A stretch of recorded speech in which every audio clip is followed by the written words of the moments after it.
eine Möglichkeit, wie wir wirklich gut auf Gottes Befreiung reagieren können und Errettung.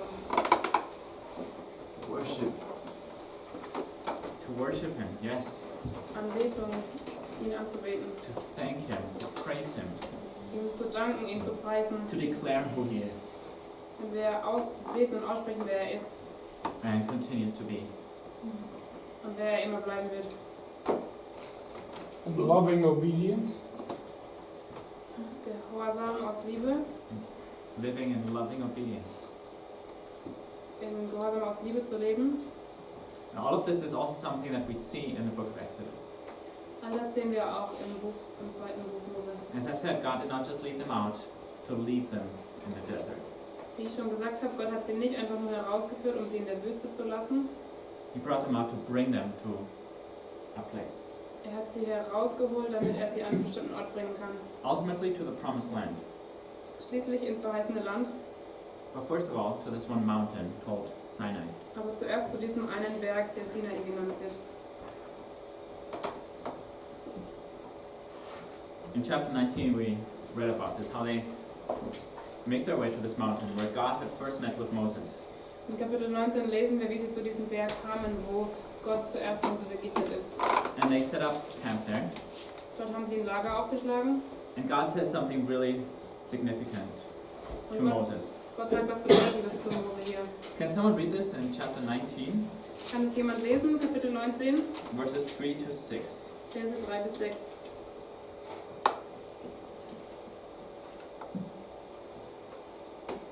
And Moses climbed the mountain to appear before God. The Lord called to him from the mountain and said, "Give these instructions to the family of Jacob. Announce it to the descendants of Israel. You have seen what I did to the Egyptians. You know how I carried you on eagle's wings and brought you to myself. Now if you will obey me and keep my covenant, you will be my own special treasure from among all the peoples on earth, for all the earth belongs to me. And you will be my kingdom of priests, my holy nation." This is the message you must give to the people of Israel.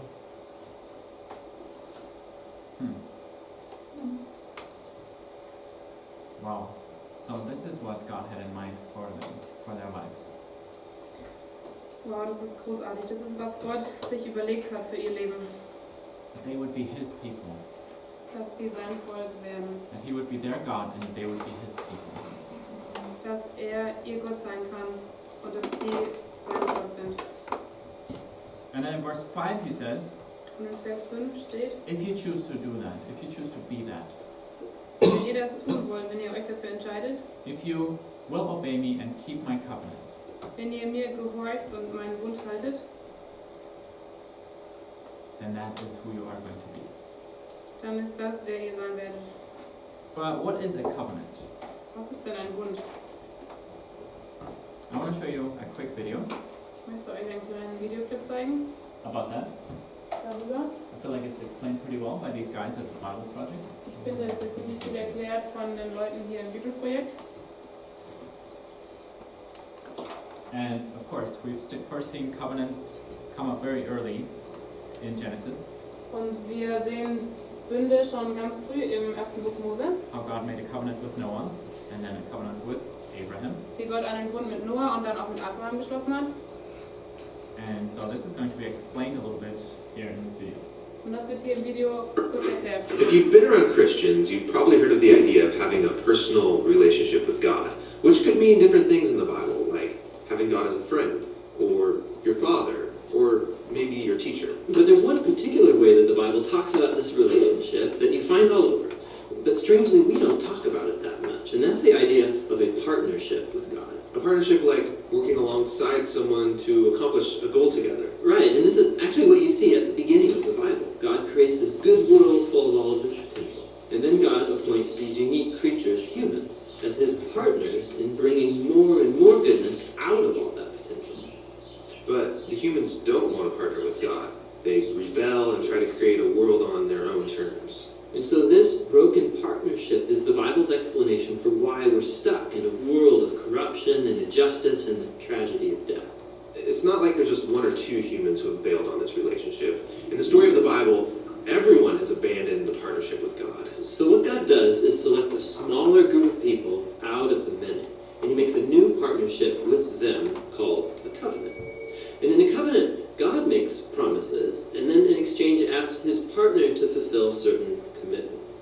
And the purpose of all of this is to somehow use this covenant relationship to renew his partnership with everybody else. Now, there are actually 4 times in the Old Testament that we're told God initiates a covenant relationship with Noah, Abraham, the nation of Israel, and King David. And it's through these that God is forming a covenant family into which all people will eventually be invited. So let's see how these work. The first one is with Noah. So in this story, God has just brought the flood to cleanse the world of humanity's corruption, and Noah and his family are the only ones left. And so God makes a covenant with Noah, saying, listen, I know that humans will continue to be evil, but despite that, I'm not going to destroy it like this again. Instead, the earth will be this reliable place for us to work together. Great. So what does Noah have to do? Nothing. And that's what's so interesting about this first covenant, is that God is promising to be faithful, even though he knows humans won't be. The next time we see God make a covenant is with a man named Abraham. God chooses him, promises to bless him, give him a large family, lots of land where they can flourish. And in return, God asks Abraham to trust him and train up his family to do what is right and just. And the whole reason for this covenant is God says that somehow he's going to bring his blessing to all families of the world through this one family. So that's Abraham. The next time we see God make a covenant is when Abraham's family grows into the tribe of Israel. And this covenant is with the whole tribe. God asks them to obey a set of laws, which are these guidelines for living well as a community of God's partners. And if they do this, then God promises to bless them, and that they will become a people who then represent him to the rest of humanity. That's the covenant with Israel. And the next one is with King David, which we'll get to in about week 4. Und das nächste ist mit dem König David, da kommen wir später in der Woche 4 dann dazu. So, what did you understand from this video? Was habt ihr aus diesem Video verstanden? What is a covenant? Was ist ein Bund? Ein Versprechen. A promise? A covenant includes a promise from God's side Ein Commitment von Gott. and a commitment from humans. I would say also commitment from God, yeah. He commits to his promises. And what was one word that we could use to explain covenant? Was wäre ein Wort, mit dem man Bund erklären könnte? Agreement.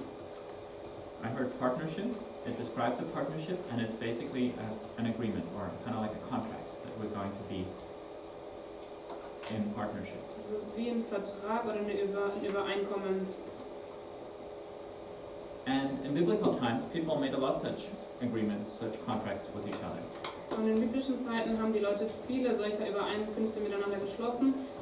In Genesis, several times we see, for example, Abraham making a contract, a covenant with another person. In 1. Mose sehen wir ganz oft, wie Abraham einen Bund schließt mit anderen Personen. To live together peacefully. Zum Beispiel, dass sie friedlich miteinander leben können. Who's going to have these wells for watering their animals? Wie zum Beispiel, wer wird diese Quellen besitzen? And now at Mount Sinai, God makes such a formal agreement with his people. Und am Berg Sinai macht Gott jetzt ein formales Übereinkommen mit seinem Volk. I'll leave the details to next week, Ich werde die genaueren Details für nächste Woche lassen. but basically God uses a kind of a political contract that they knew Aber hauptsächlich geht es darum, dass Gott eine politische Abmachung für sie gibt. Between a ruler and the people. Also er schließt einen Vertrag zwischen einem Herrscher und dem Volk. And in this case, God is the ruler. Und in diesem Fall ist Gott jetzt der Herrscher. And he says, I love you guys. Und er sagt, ich liebe euch And I will be so good to you. und ich werde so gut euch gegenüber sein. Actually, he says, I have already been so good to you. Und er sagt, ich war schon gut zu euch. I've brought you out of the land of Egypt, out of slavery. Ich habe euch aus Ägypten herausgeführt, aus dem Land der Sklaverei. And I want the best for you. Und ich möchte das Beste für euch. And if you want to keep the relationship that way, these are the things I want you to do. Und wenn ihr die Beziehung erhalten wollt, dann müsst ihr diese Dinge machen. And if you do them, I will give lots of good gifts to you. Und wenn ihr das tut, werde ich euch gute Gaben geben. And if you don't do them, there will be consequences, there will be punishment. Und wenn ihr es nicht tut, dann wird es Konsequenzen geben und Strafen. And so, if you understand that, that he's basically giving them rules to live by. Und wenn ihr das versteht, dass er ihnen Regeln gegeben hat, an denen sie sich orientieren sollten, If they wanted to be his people, wenn sie sein Volk sein wollten, they needed to live in a certain way that reflects his goodness. dann mussten sie auf eine bestimmte Art und Weise leben, damit es seine Güte widerspiegelt. Yeah, to be his kingdoms, his kingdom of priests, Damit sie sein Königreich von Priestern sein könnten. to be a mediator between God and the rest of the world, Damit sie Ermittler sein könnten zwischen Gott und dem Rest der Welt. to be a holy nation that people would look at Damit sie ein heiliges Volk sein könnten, wo die Leute hinschauen könnten. and say that's how it looks like to live with God. Um zu zeigen, hey, so sieht es aus, wenn du mit Gott lebst. Then they needed to live in a certain way that also reflects him. Dann haben sie auf eine bestimmte Art und Weise gelebt, um Gott zu reflektieren. But how would they know how to live? Aber woher wüssten sie, wie sie leben sollten? I mean, they just come out of living in Egypt for centuries. Ich meine, die sind gerade für 400 Jahre in Ägypten gewesen, So they were mostly beaten up, honestly. wo die viel geschlagen wurden. And so God gives them rules to live together, Also zeigt Gott ihnen Regeln, wie sie zusammenleben to können. live with each other and also to live in the relationship with Him.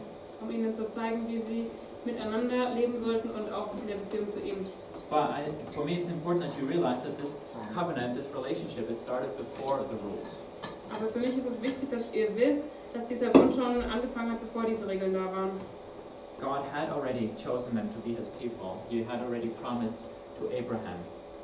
Gott hat sie schon auserwählt, dass sie sein Volk sein werden. Er hatte schon Abraham verheißen. That He would do something really special with His descendants, Er hat ihm gesagt, dass er was Besonderes mit seinen Nachkommen vorhat. and that He would be faithful to them. Und dass er treu ihnen gegenüber sein wird. And then when He was talking to Pharaoh, God had already said, Und als er mit dem Pharao gesprochen hat, hat Gott ihm gesagt, Israel is my firstborn son. Israel ist mein erstgeborener Sohn. You better not touch them, otherwise I'll hurt you. Du rührst ihn besser nicht an anderen, sonst wirst du sterben. And they had done nothing to deserve that. Und sie haben nichts getan, damit sie das verdient hätten.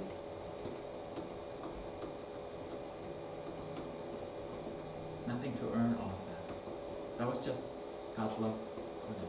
Sie haben nichts getan, womit sie das hätten verdienen können.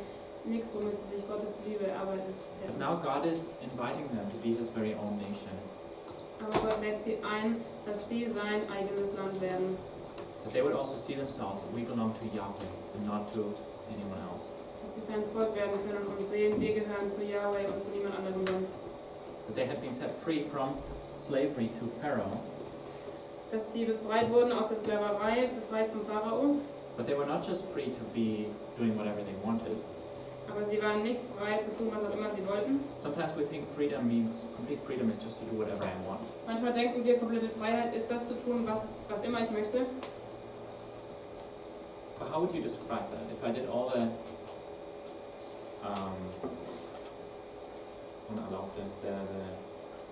forbidden things that I want to do, Aber wie weißt du, woher weißt du, was verboten ist? I Nee. don't know. What would that mean if I did all the forbidden things that I want to do? Was würde das bedeuten, wenn ich jetzt alles Verbotene tun würde, was ich wollte? What nature would I be following? Welcher Natur würde ich nachgehen? My sinful nature. Meiner sündigen Natur. And so ultimately the Bible tells us then you would still be enslaved. Und That's dann, not real freedom. dann sagt die Bibel uns, da wären wir immer noch versklavt. Das ist eigentlich nicht Freiheit. I would go from slavery to Egypt maybe and fall right into slavery to sin. Ich würde zum Beispiel aus der Sklaverei in Ägypten rausgehen und wieder direkt in die Sklaverei reingehen und weiter sündigen. It's an illusion that I would ever be free and not serve anyone. Das ist nur eine Illusion, dass ich frei wäre und nicht irgendjemandem dienen müsste. You're always going to serve somebody. Du wirst immer irgendjemandem dienen. And the big question is, who are you going to serve? Die Frage ist jetzt, wem wirst du dienen? And so God, He says, look at all that I've done for you. Gott sagt also, schau doch mal, was ich alles für dich getan habe. Look at my character that you have seen through that. Schau dir meinen Charakter an, den du da gesehen hast. Now I invite you to be my people, to be mine, to belong to me. Ich lade dich jetzt ein, dass du mein Volk bist, dass du zu mir gehören kannst And that you will serve me. und dass du mir dienen wirst. And it's going to be great. Und es wird großartig sein. It's the best to serve me. Es wird das Beste sein, mir zu dienen. It's so much better than serving anything or anyone else. Es ist viel besser, als irgendwas anderem zu dienen. And so that's what He's inviting, what God is inviting them to. Und dazu lädt er ihn ein, into this exclusive relationship with him. eine exklusive Beziehung mit ihm zu haben.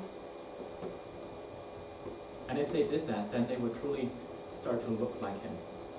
Und wenn sie das tun würden, dann würden sie ausschauen wie er. Remember, what you worship is what you start to look like. Erinnert ihr euch daran, was ihr anbetet, dem werdet ihr ähnlicher werden. And at this point, they were probably still looking and feeling like a lot of things. Und zu diesem Zeitpunkt haben sie wahrscheinlich noch viel gedacht oder gefühlt. Still carrying some of their old identity with them. Sie haben wahrscheinlich noch viel von ihrer alten Identität mit sich gebracht, As slaves, as the oppressed. wo sie Sklaven waren und unterdrückt waren. Where they had surely taken on a good amount of that Egyptian culture themselves. Wo sie einiges von dieser ägyptischen Kultur wahrscheinlich mitgenommen hatten, auch in sich selber aufgenommen hatten. But now God is offering them a new identity. Aber Gott bietet ihnen eine neue Identität an, To be His people. damit sie sein Volk sein To können. practice how to live that out. Um zu üben und zu lernen, was es heißt, es auszuleben. Get more and more closer and closer to reflecting God in their Ja. lives. Ihnen zu zeigen, wie sie immer mehr dahin kommen können, wie sie Gott wirklich in ihrem Leben reflektieren können und zeigen können. So that they would also show other nations around them what it means to live God's way. So dass sie das auch den anderen Ländern um sich herum zeigen könnten, was es heißt, Gott zu folgen und ihn But they anzubeten. had a choice to make here. They needed to say yes or no to that.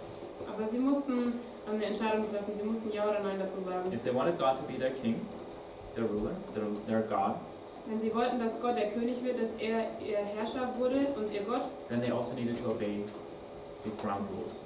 dann mussten sie diesen Grundgesetzen folgen. Then they needed to live their lives, as Werner said, in obedience.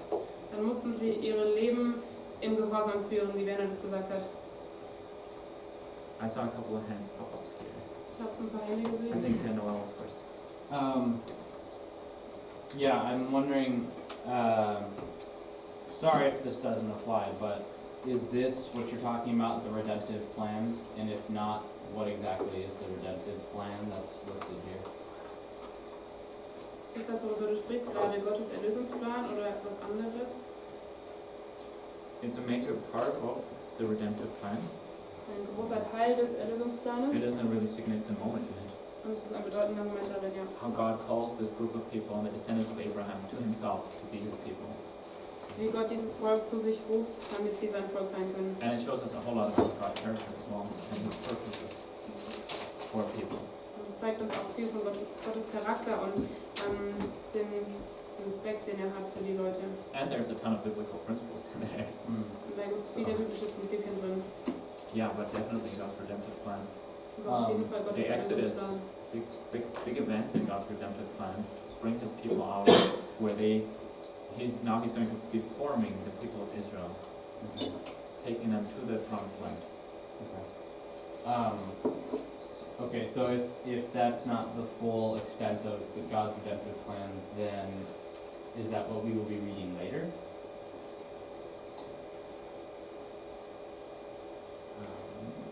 Can you paraphrase that? So you said that that's a part of the redemptive plan, right? Where are the other parts located? Jesus. Okay. I mean, that's so, the Right. climax of right. that redemptive plan, but there's still going to be a few more steps. For example, Okay. in the video, the covenant with David was mentioned shortly. It's going to be another highlight. Basically, all the prophecies about the Messiah are going to be another big part. There's a few more good pieces coming. Okay. It's just that in the summary part right here, it says that under A, it should also include God's redemptive plan for man. So are we supposed to only list what we now have read over? Yeah. Yeah? Yeah, Okay. yeah. Not the full thing, because obviously we haven't gone over it. So it means in what you have read this week, in the books that we're looking at this week, Okay. Genesis, Job, and Exodus, where do you see parts of God's redemptive plan? Also für die Hausaufgaben ist es wichtig zu sehen, dass wir Gottes Erlösungsplan nur aus den Büchern zusammenfassen, die wir gelesen haben in dieser Woche, Genesis, Exodus und Hiob. And yeah, like I said, good question. There's a rich amount of God's redemptive plan. So do we just, do you want us to list the examples, or as many as just we can come up with? Let's say the main ones. The main ones. You still, don't need to write pages about this question, but Also schreib Describe einfach die it. Hauptpunkte it makes auf sense. über den Erlösungsplan Jonathan? und das Rettungsplan. Was ist denn jetzt die Unterscheidung von der Identität, die die damals hatten, und von der Identität an die im neuen Bund? What's the difference in the identity they had at that time to the New Testament? Waren sie dann damals auch schon Söhne und Töchter, oder was ist da die Unterscheidung von der Identität, die sie dann in Gott hatten? Und nach Jesus, was da der Unterschied einfach ist? What's the difference in their identity, what they had now and at the time of Jesus? That is going to be a long answer. And since I have 10 minutes left in my lecture, I cannot, even if I try giving you an answer, I'm not going to get very far. Es wird jetzt eine lange Antwort werden, deshalb kann ich das gerade nicht mehr in den letzten 10 Minuten machen. So one thing, we're going to shortly talk about the tabernacle before we go to lunch. Wir werden noch kurz über die Stiftshütte reden, bevor wir zum Mittagessen gehen. And that's one place where we see a big difference in the kind of access we have to God today. Und das ist eine Art, wie wir einen Unterschied sehen, was für einen Zugang wir zu Gott haben. And the access / the separation that they still felt from God back then. Und auch den Zugang oder auch die Abspaltung, die sie da sehen in Bezug auf Gott. With Jesus, yeah, we do have a whole ton more than they did have back then. Aber durch Jesus haben wir mehr Möglichkeiten. And it'd be interesting to discuss that in your school. That is. Und es wäre interessant, das in deiner Kleingruppe zu diskutieren, was das genau ist. Okay, so basically rules that God gave to them so that they could live well together. Also was waren die Regeln, die Gott ihnen gegeben hat, dass sie gut zusammenleben konnten? The 10 Commandments. Die 10 Gebote. How did Jesus summarize the 10 Commandments? Wie hat Jesus die 10 Gebote zusammengefasst? Love the Lord your God with all your heart and love your neighbor as yourself. Liebe deinen Gott mit ganzem Herzen, ganzem Verstand und ganzer Seele und liebe die anderen wie dich selber. Boom. And that again is out of 2 places in the Torah actually, that Jesus took those 2 parts. Und das kommt aus 2 Orten aus der Torah, was Jesus wieder aufgegriffen hat. But yeah, that's the summary of the 10 Commandments. Our relationship with God. Und das ist genau die Zusammenfassung der 10 Gebote, unsere Beziehung zu Gott. How do we love God? Wie lieben wir Gott? And our relationship with other people. How do we love other people? Und unsere Beziehung zu anderen Menschen, wie lieben wir andere Menschen? And the 10 Commandments again are kind of like a summary for the whole rest of the law. Und die 10 Gebote sind eine Zusammenfassung für den anderen Rest der Gesetze. At some point, Jesus said, well, the whole law and the Torah are hanging on these 2 things, on loving God and loving others. Jesus said that. Jesus hat mal gesagt, dass die ganzen Gesetze und die Tora auf dem beruht. So that's basically a really good summary of the whole 613 laws. Das ist eine gute Zusammenfassung von all den 613 Gesetzen. And keep that in mind as you read some strange laws this week and next. Behalte das im Kopf, während du noch andere komische Gesetze liest, diese nächste Woche. How would this help the people to love God and to love other people? Wie würde das den Menschen helfen, Gott zu lieben und andere Menschen zu lieben? Okay, so basically Moses was up on the mountain Also war jetzt Mose auf dem Berg, getting these 10 commandments, hat dort die Von 10 Gott. Gebote bekommen von Gott. and then he comes down and what does he see? Und dann kommt er runter und was sieht er da? Dum, dum, dum. I'll tell you Noah, in case you can't see, as people worshiping a golden calf. Also falls du es nicht sehen kannst, es sind There we Menschen, go. die das goldene Kalb anbeten. I'm wearing contact, so I can commiserate. Kontaktlinsen. It's my double monocle. These people, they had just promised, yes, we will be faithful to this new agreement, to this covenant. Also das sind die Menschen, die haben gerade gesagt, sie werden treu sein diesem Bund und diesem Versprechen gegenüber. You will be the only one we worship. Du wirst der Einzige sein, den wir anbeten wollen. We will obey these laws that you've given to us. Wir werden den Gesetzen gehorchen, die du uns gegeben hast. Because the Ten Commandments, God had spoken straight to the people. Denn in den 10 Geboten hat Gott direkt zu den Menschen I don't gesprochen. know if you noticed that. Ich weiß nicht, ob euch das aufgefallen ist. It seems like everyone heard those Es schien so, als hätte jeder das gehört. and said, yes, we will obey. Und sie haben gesagt, ja, wir werden gehorchen. And then short after, Moses comes down. Und kurz danach, bevor Mose runterkommt, And what is it that these people are celebrating down there? was haben die Leute denn da unten gefeiert? Some kind of religious ceremony? Haben sie einen Gottesdienst gefeiert? Or maybe actually something that could also be described as an orgy, Oder etwas, was auch als Orgie beschrieben werden with kann? really weird stuff going on. Sehr komische Sachen, die da abgingen. And what is it that they're saying? Worship. Was sagen sie da? Dancing and singing. What is it that the people ask of Aaron? Come on, make us some gods who can lead us. Was sagen die Leute zu Aaron? Komm, mach du uns einen Gott, der uns führen kann. In chapter 32.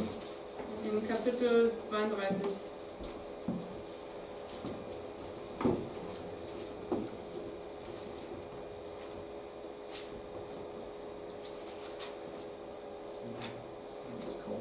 And then when Aaron, he made this golden calf, the people exclaimed, Und als Aaron dann das goldene Kalb gemacht hatte, haben die Leute gesagt, Oh Israel, these are your gods who have brought you out of Egypt. Oh Israel, das sind die Götter, die euch aus Ägypten herausgeführt haben. And I'm like, what? Und du denkst dir, was? Seriously? Seid ihr bescheuert? This is what you think was able to bring you out of slavery, a calf, a golden calf. Genau das goldene Kalb, soll das gewesen sein, was euch aus Ägypten herausgeführt hat? Hasn't God proved it to you and to the whole world Hat Gott es euch nicht gezeigt und nicht der ganzen Welt gezeigt? that He is more powerful than any human god?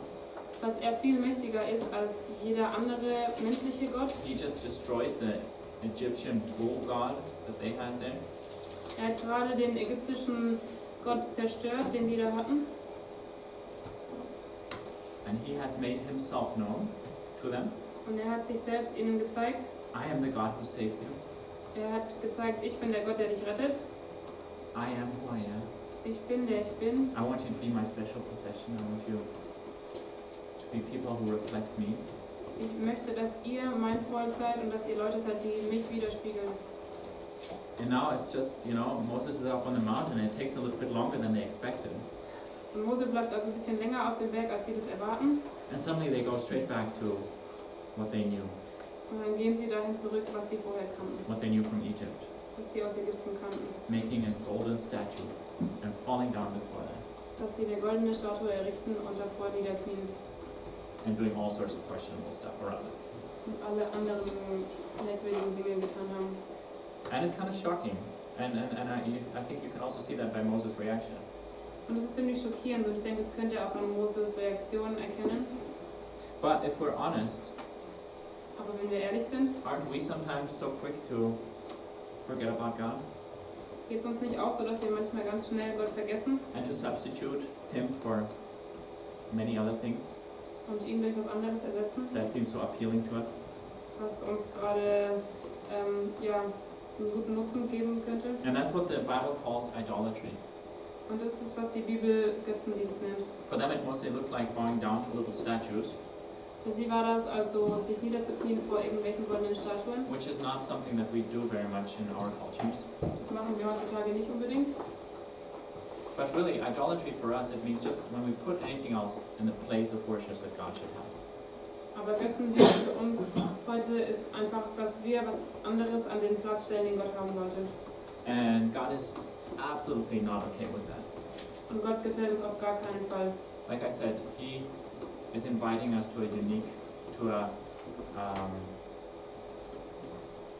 to a relationship where we're only His and His alone. Denn Gott wünscht sich von uns, dass wir eine Beziehung haben mit ihm und nur mit ihm. An exclusive relationship. Einer exklusiven Beziehung, wo nichts anderes rein